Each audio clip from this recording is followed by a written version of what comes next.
Hello guys, this is the-epiphany.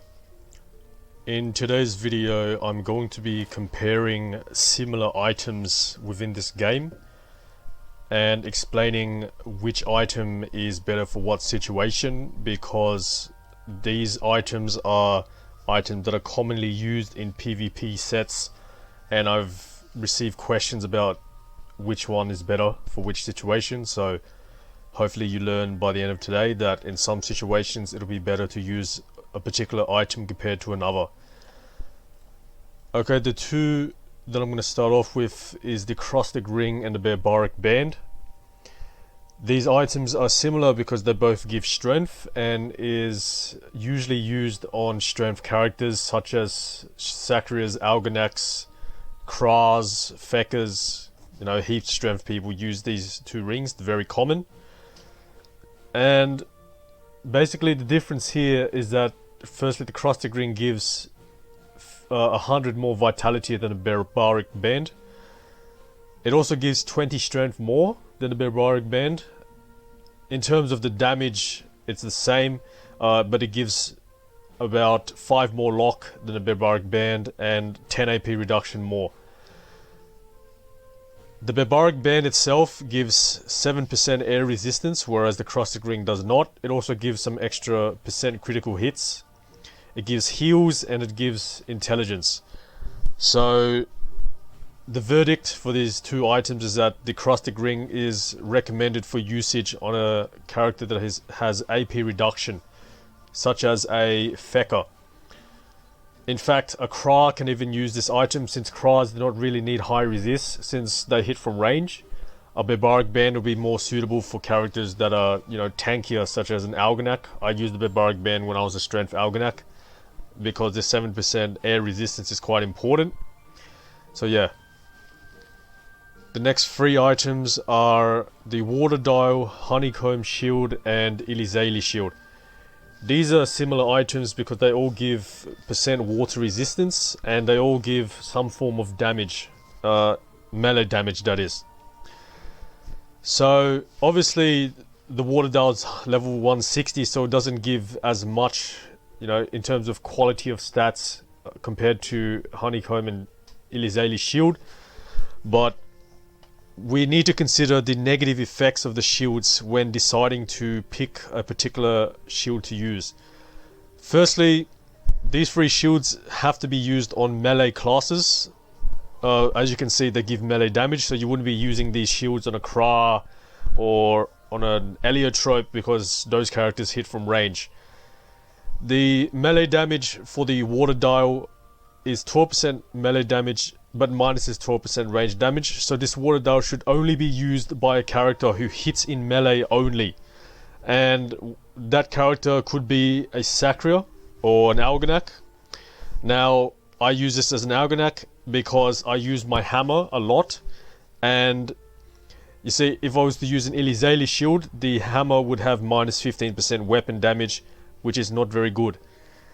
So the Water Dial would be appropriate for any character that is, fully dealing damage with melee and uses a weapon at melee and spells at melee.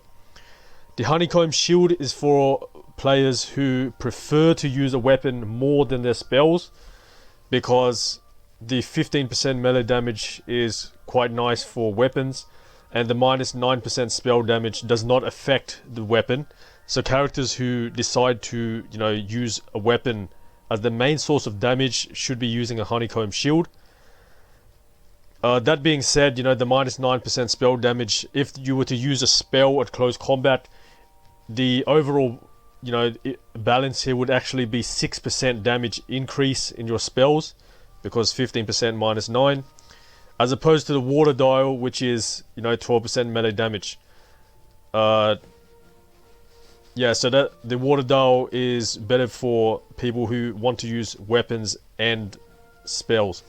Lastly, the Ilizali Shield here, it's pretty common sense. If you don't use your weapon at all, or very, very limited, then choose the Ilizali Shield, because 15% melee damage will greatly benefit your spells.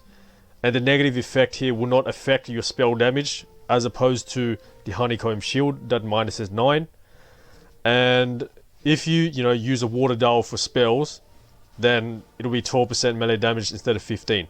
So Ilizeli Shield is most effective for those who want to use spells only for close combat damage. Next we have Unnameable Boots and Perfect Astrix. These two items are similar because they both give intelligence. However, the main use for the Perfect Astrix is that it has 1 AP, also has some lock, AP reduction and critical damage. The fact that it has a 1 AP in the Perfect Astrix, it means that you do not have to use an Ochre Dofus, because otherwise you have to make up for the loss of 1 AP if you use Unnameable Boots. So the fact that you have to, if you don't use an Ochre Dofus, then it will free up a slot for something else. Unnameable Boots is extremely nice stats, high Vite, high Int, high Wisdom, fire damage and heals. The resistances give 7% neutral res and 7% air. Perfect Astrix is only 10% air. So the verdict here is that if you can make up for the, if you don't have anything better to do with your trophy slots, then use an Unnameable Boots and use an Ochre Dofus. But if you have many slots that are occupied with the essential eggs and trophies, then you have to use a Perfect Astrix. This Perfect Astrix is usually used on an Enaripsa as well because it gives AP reduction, which is pretty nice. Yeah, but both these are very, very nice. Usually people would use a Perfect Astrix for 1 AP and then use a Dragon Helmet for resistance. But people who use Unnameable Boots would use 1 MP on the boots only. But then to make up for the AP, they could use a Scapu Helmet. So that's basically the go there. The next two items are Cloak of 1,000 Excuses and Vultus Finery. Vultus Finery is a new item that was introduced to the game a few months ago, and basically these two items are common because they're both with 1 MP and they both give some decent vitality. The difference here, the main difference, is that the Vultus Finery gives pushback damage, and what you need to know about these this pushback damage is that it's actually quite difficult to mage the pushback damage. It appears that you cannot get over 52 pushback damage manually unless you use an orb to reset the stats and hope that it'll reset the stats to 60 pushback damage. But yeah, so the max you get on this cloak is around 50, 51, 52 anyway. Characters who it's quite simple. If you're a pushback strength character, then you use Vultus Finery. If you are just strength alone, you will use Cloak of 1,000 Excuses because it gives more neutral and earth damage compared to this Vultus Finery. It also gives more resistance compared to Vultus Finery. And we need to know that the Cloak of 1,000 Excuses gives crit resistance, whereas Vultus Finery loses crit resistance. So basically the only two characters I can think of that are strength and pushback would be pushback Eka Flip and pushback Iope. But other than that, most strength players use a Cloak of 1,000 Excuses anyway. Next two items are Suspender Belt and Rhynie Belt. These two items are pretty decent, but similarly to the previous two comparison, the Suspender Belt here, the main difference is that it gives pushback damage, and usually pushback Iopes or pushback Eka Flips will be using Suspender Belt. It also gives 1 AP, which means you might not have to use an Ochre Dofus or whatnot, and it gives 18 neutral, 18 earth damage, pretty decent. Rhynie Belt gives 20 though. Suspender Belt also gives MP parry, and 15 MP parry is actually pretty high. It's quite hard to find items nowadays that give high MP parry. However, the Rhynie Belt here is extremely nice because if in strength sets and strength items, they lack neutral and earth resistance. Check out my video on how to predict someone's element from their resists if you want to know more about that. And Rhynie Belt gives 100 strength as well and 10% neutral, 10% earth resistance, and it's very, very it's a very good belt, and people tend to use it with the another piece of the Rhynie tool set, usually the amulet, and they get the 2-piece Rhynie tool set bonus, which is very, very nice. So the majority of people will be using a Rhynie tool belt, but you know, small population out there who are pushback and strength will use Suspender belt. But if I was to say, I'd say 90% of players who are strength will be using Rhynie tool belt instead of Suspender, because it gives 10% neutral and 10% earth, which is extremely nice in a strength item.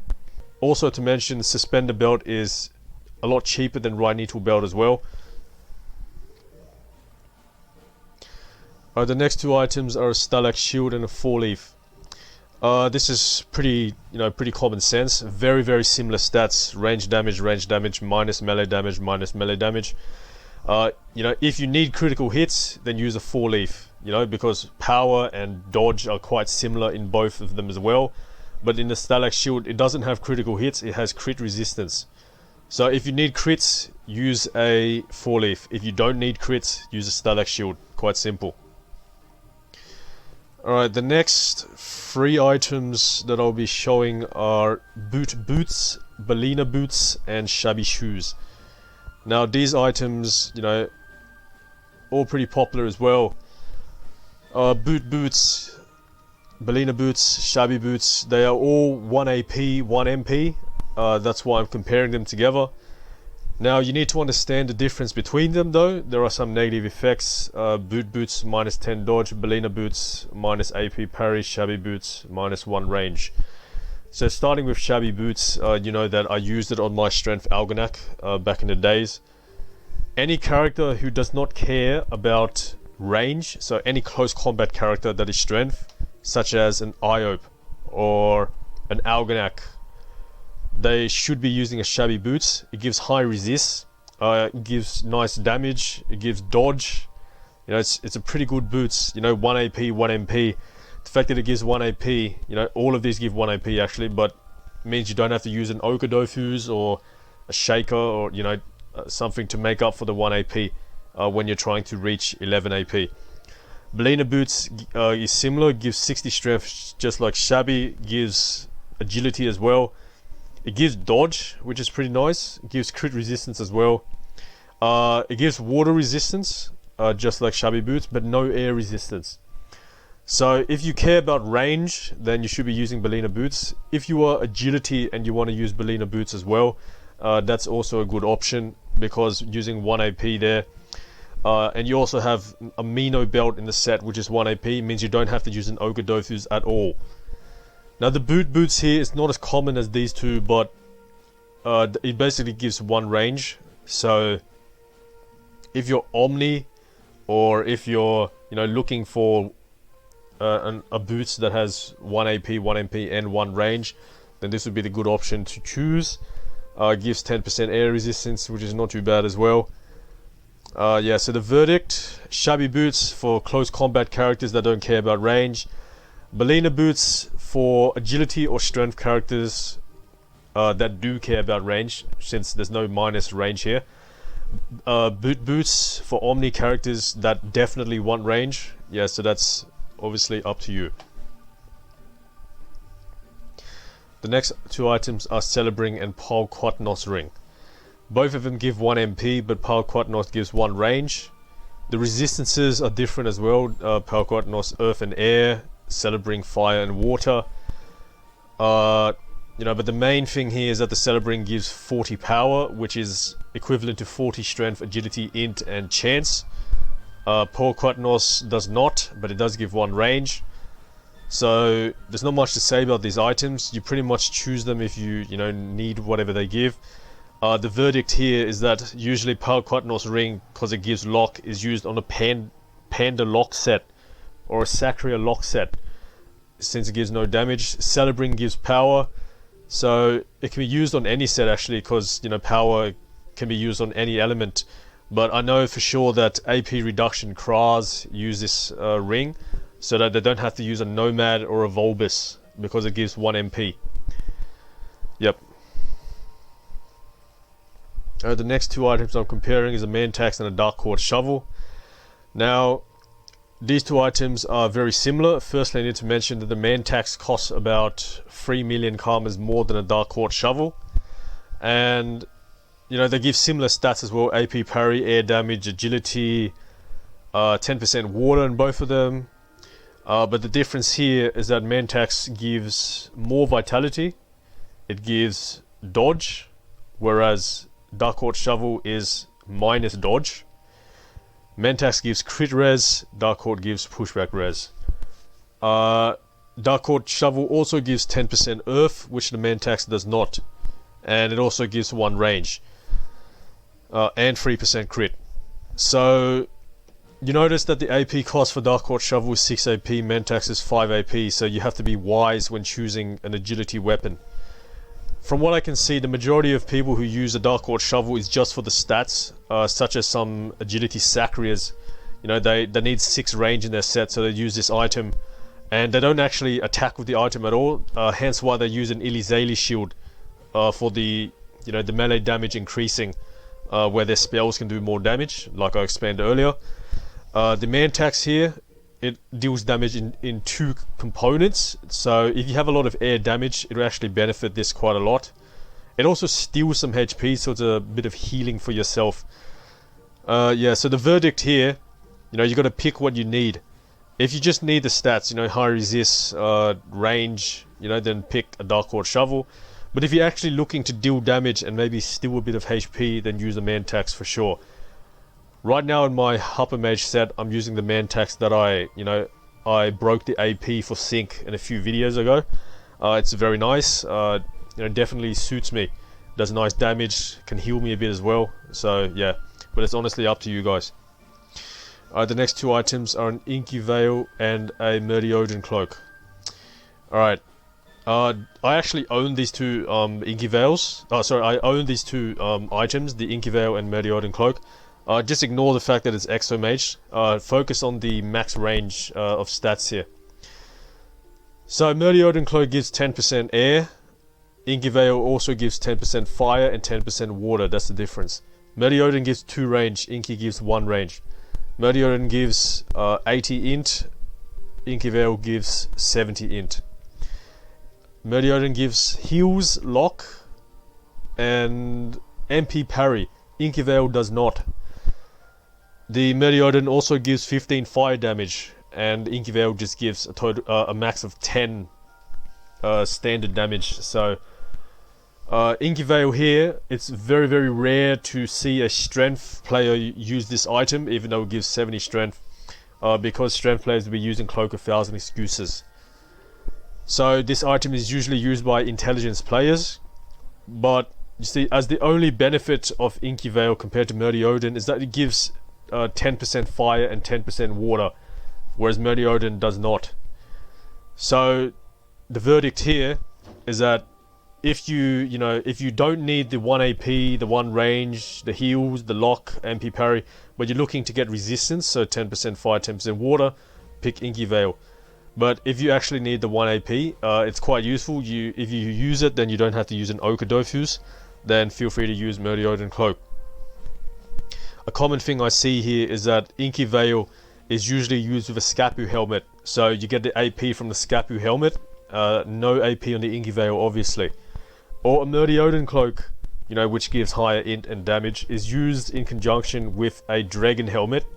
And, you know, 1 AP from the Odin Cloak, no AP from the Dragon helmet, so it's the same as Inky Veil and a Scapu.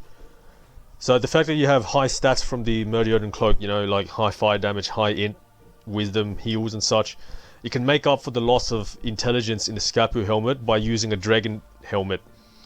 Yeah, so you use a Dragon helmet there, you know, you won't have the int from the Scapu helmet, but you have the int and fire damage from the Odin Cloak. It also makes up for the loss of 10% fire and 10% water since you're using a Odin Cloak. So that's up to you. The last 2 items for today are the Freeze Armor Cloak and the Indescribable Cloak. These 2 items are similar because they give 2 range each. Freeze Armor Cloak gives 80 agility, Indescribable gives 90 agility. Indescribable cape is actually extremely difficult to mage. You know, it's an innocent looking cape, but it's actually extremely difficult. Because, you know, every stat is important. I actually have a 3% air indescribable cloak that I bought for 25 million a few days ago. It's part of my main set now. But, you know, 25 million is actually a pretty good price because the stats here are extremely nice. And it's extremely difficult to achieve these stats. Yeah, but the point is, both of them are used for agility characters because, you know, intelligence rarely use them. Sometimes intelligence players will use it with the freeze armor amulet, and that'll, you know, using freeze armor cloak and amulet 2-set bonus will give them 1.5k initiative. So usually AP reduction Kra or whatever, well, that's rare. So if you are full agility and you know you don't really care about the earth and air resist, then feel free to use an indescribable cloak because it gives 150 more vitality as well.